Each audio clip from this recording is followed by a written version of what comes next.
আমি আমার জামাই খাই, জামাইর পড়ি, জামাইর ঘরে থাকি। আমার যেটা মন চায় আমি সেইটাই করুম। মাইনষের কি লেগে এত সমস্যা? মাইনষের কি লেগে এত ফুরানি? এত জ্বলুনি, এত হিংসা? আরে জানেন না মাইনষে যে পিছে লাগিয়ে রইছে, এটাই আপনাদের কাছে দুঃখের কথাটা কমু। কন কি করতাম মাইনষেরে? তো নমস্কার বন্ধুরা, আপনারা সবাই কেমন আছেন? আশা করি সবাই খুব ভালো আছেন আর আমিও ভালো আছি। তবে মাইনষের জ্বালায় বেশি দিন ভালো থাকতাম না মনে হয়। জায়গা মাইনষের লেগে যে আমার আজকে কে লেগে এত জিদ উঠছে হেডেই আপনাদের কাছে বলবো। তার আগে আমি বলি, আজকে আমি একদম কাঁচামুড়া দায়া পড়ছি আবার নতুন নতুন রান্না বাড়া আপনাগুলোকে শেয়ার করার লাগিয়া। চলেন দেখি আজকে দুপুরে আমি কি কি রান্না করি আর এত রান্না করবো সেটা আগেই বলে দিলাম।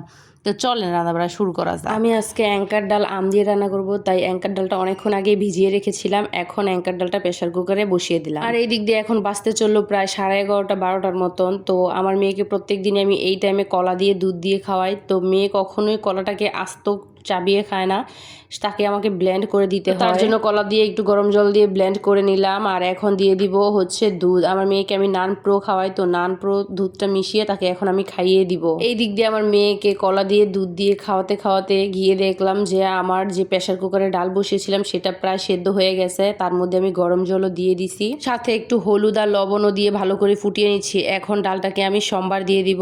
আজকে আমি ডালটা রান্না করব সরিষা ফোড়ন দিয়ে, তাই কড়াইয়ের মধ্যে তেল দিয়ে তারপর 2টা শুকনো মরিচ আর সরিষা আর রাঁধুনি দিয়ে দিলাম। তো এখন আমি কাটা আমগুলো দিয়ে দিব। এটাকে একটু ভালো করে নাড়িয়ে চাড়িয়ে একটু হলুদ দিয়ে দিব। আমটাকে একটু ভাজা ভাজা করার পর আমি ডালটা এর মধ্যে দিয়ে দিব। অনেককেই দেখেছি যে আমের ডালের মধ্যে পেঁয়াজ রসুন দিয়ে সম্বার দেয়, কিন্তু আমি ওইভাবে দিই না। যেহেতু আমার শাশুড়ি মা রসুন পেঁয়াজ এগুলো কিচ্ছুই খায় না, তাই আমি এভাবে ডাল রান্না করি। এভাবে ডাল খেতে কিন্তু খুব টেস্ট। যখন মসুরির ডাল রান্না করি তখন আমি ডালটাকে পেঁয়াজ দিয়ে সম্বার দিই বা পেঁয়াজ দিয়ে ভুনা করি, কিন্তু অ্যাঙ্কার ডাল সবসময় আমি টক দিয়ে রান্না করলে এভাবেই রান্না করি। আর এইভাবেই আমার শাশুড়ি মা খেতে খুব বেশি পছন্দ করেন। আর এই যে দেখুন, একটা কাঁচামরিচ দিলাম, যেহেতু আমার ছোট্ট বেবি আছে সেও ডালটা খাবে ভাত দিয়ে, তাই আমি অল্প একটু কাঁচামরিচ দিয়ে দিলাম। আচ্ছা বন্ধুরা, আপনারা কি একটা জিনিস খেয়াল করেছেন? আমি এক সময় আপনাদের সাথে শুদ্ধভাবে কথা বলতেছি, ভালোভাবে কথা বলতেছি, আরেক সময় আইসা সেই খাঁটি বাংলা ভাষায় কথা বলতেছি। তো কোনটা আপনাদের কাছে ভালো লাগে আমার কিন্তু কমেন্টে জানাইবেন। পাশে কিছু মানুষ আছে যাদের লগে ভালোভাবে কথা করার ইচ্ছা থাকলেও কথা কইতে পারি না, কারণ তাদের ব্যবহারে, তাদের কাজকর্মে, তাদের কথাবার্তার কারণে সেই খাঁটি বাংলা ভাষায় আগো মুগো তুগো সব কথা আইয়া পড়ে, বুঝছেন? এই যে এই ভিডিওর মধ্যে শুরুতে আপনাগুলোকে আমি বলছিলাম যে আমি আমার জামাইটা খাই, জামাইটা ফুরি, জামাই ভাবেই চলি। মানুষের কি লেগে এত জ্বলুনি ফুরানি কন্ত? মানুষের কি আমি কই তোর আমার দিকে চাইয়া থাক, আমার দেখ আমি কি করি না করি? মাইনষে কি লেগে যায় আমার ঘরের ভিতরে দুপুরবেলা দেখতে আমি কি করি না করি? আজকে দুপুরবেলা মনে করে আমি কত সুন্দর করে মনের খুশিতে আপনাগুলোকে শেয়ার করবো আমি আজকে কি রান্না করলাম। মনের খুশিতে কাটাকুটি করে রান্না বান্না শুরু করছি, রেডি করলাম। এক বেডি আইছে, মানে আমাকে বাসার ফাঁসেরও এক বেডি। এ বেডি যাইয়া কি শুরু করছে গো, বলতাছি শুনবেন। তখনকার টাইমটা আপনাকে আগে বললে লই, তখনকার টাইমটা মনে হয় 12:30 বা 12:30 এমনই হইব। এক বেডি আইছে, আইয়া ঘরে ঢুকছে।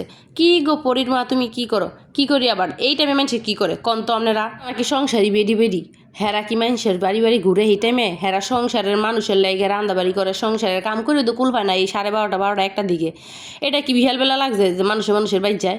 এই বেডি দুপুর 12টা বাজে আইয়া আমার বাড়ি বইয়ে রয়েছে। আর আইয়া জিগা কি গো পরির মা, তুমি কি করো? কি করি এবার এই টাইমে আমি রান্না বাড়ি করি আমার সংসারের মানুষের লেগিয়া। তারপরে যাক বেডির আমি কি আর কমু, মানুষ ঘরে আইলে কি মানুষের খেলা দিউন যায়? ঠেলে যে জানগা আপনার বাড়ি যান, এটা কি আর কমন যায়? আপনারা কন্ত দেখি। মনে করেন যে আমিও বেডিরে খেদাই দিনে, আমিও একটা হাসি দিয়া বেটকি দিয়া, বুঝছেন, বেডিরে কইলাম যে বন আইসেন দুপুরবেলা কত কষ্ট করে বন, তো একটা চেয়ার নিয়ে দিলাম। বেডি বইলো কত সুন্দর করে, আপনার করে কি করে বুঝাইতাম, অনেক বড় একটা হাসি দিয়া বই ভালো কথা। আইসেন দুপুরবেলা দুপুরবেলা রান্না বাড়ি করি, পরে খাইয়া দেয়া যায়। বেডির আমি অনেক আপ্যায়ন করলাম, বেডিও হাসি দিয়ে দিয়া ও আমার লগে যে কত গল্প করতেছে, কিন্তু আমার তো মনটা চাইতেছে বেডির এনতে উড়াই দিই। কে লেগে আমার এই টাইমে কামের সময় আমি মানুষের লগে কি বক করলে আমার কাম হইব কোন তো আপনারা? কিন্তু আমি তো বেডিরে বালাবা বুঝে মনে করছেন বউ আইসি, বেরি যে ঘরের মধ্যে বইয়া কি দেখলো কি কইলো আমি তো আর হেরা কইতে পারতাম না। ওখানে বিকালবেলা শুনি মানুষের কাছে গিয়া কইতেছে পরির মা রান দে, বারে আবার ভিডিও করে।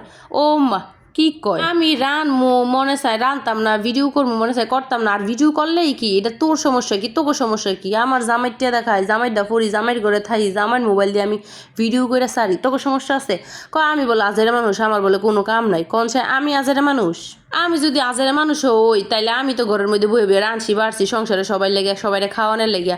আবার এটার আমি মনে চাইছি আমি ভিডিও করে সাতাছি। আর তোরা যে কত কামের মানুষ, তোরা দুপুরবেলা মানুষের বাড়ি আড়স, হ্যাঁ এডি কোন কামের মানুষ তোরা ক এই লাগেই ভাল লাগে না বুঝছেন এই লাগেই ভাল লাগে না মানুষে ঘরের মধ্যে আয় বয় খায় কথা কয় খুব সুন্দর করেই বুঝাই যায় না এই মানুষের মনের ভিতরে কি বাইরে গিয়ে যে মানছে লগে কি দি কয় কি সমালোচনা করে কি কইতাম আপনাদের লগে কেন এই বেডির কাহিনী কইতে কইতে আমার রান্দাবাড়ি শেষ হয়েছে যাক আজকে কি রাঁধছি সেটা কই আজকে ককরল বাজি করছি রুই মাছের মাথা দিয়া মুড়ি গন্ড রাঁধছি রুই মাছ দিয়ে টমেটো দিয়ে পেঁয়াজ দিয়ে ভুনা করছি তারপরে হচ্ছে গিয়া আম দিয়ে ডাল রাঁধছি আর ভাত তো এখন আমি আমার মেয়েরে খাওয়ামো আর জন্য প্লেটের মধ্যে খুব সুন্দর করে অল্প অল্প করে ভাত সাজাই নিতেছি তরকারি সাজাই নিতেছি যাই হোক আমার ভিডিওটা আপনাদের কাছে কেমন লাগলো সেটা কমেন্টে জানাবেন তো আজকের মতো বিদায় নেই সবাই ভালো থাকবেন আবার দেখা হইব আগামী ভিডিওতে ততক্ষণ সবাই অনেক অনেক অনেক বেশি ভালো থাকবেন টাটা।